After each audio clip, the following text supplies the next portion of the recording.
Ipinahayag ni PNP Chief Ronald De La Rosa na katulad ng ilang baril na ginamit ng Maute Group sa Marawi City, ang mga sandata na nakumpiska sa illegal gun factory sa Lipa City, Batangas. Narito ang report ni Mon Locson.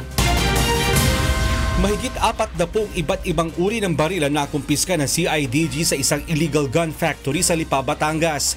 Ang gun factory ay pag-aari ni Romel Litan, itinuturong leader ng isang gun running syndicate na nag-ooperate sa NCR, Luzon at Mindanao.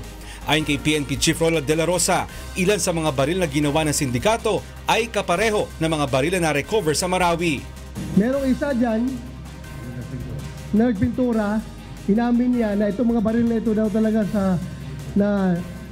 na-recover doon sa Marawi. Itong nasa picture, galing daw talaga sa kanila, siya ang nagpintura, siya ang nagkulay.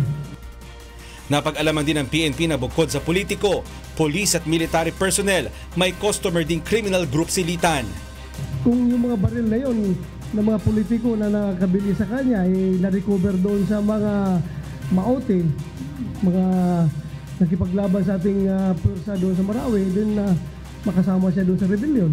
Ang mga baril ay na-i-deliver sa tulong ng mga hindi pa nakikilalang police at military personnel sa iba't ibang lugar sa Pilipinas sa pamamagitan ng roll-on roll-off o RORO.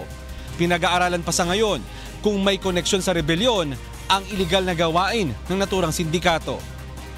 Mon Locson, UNTV News and Rescue, Camp Crame.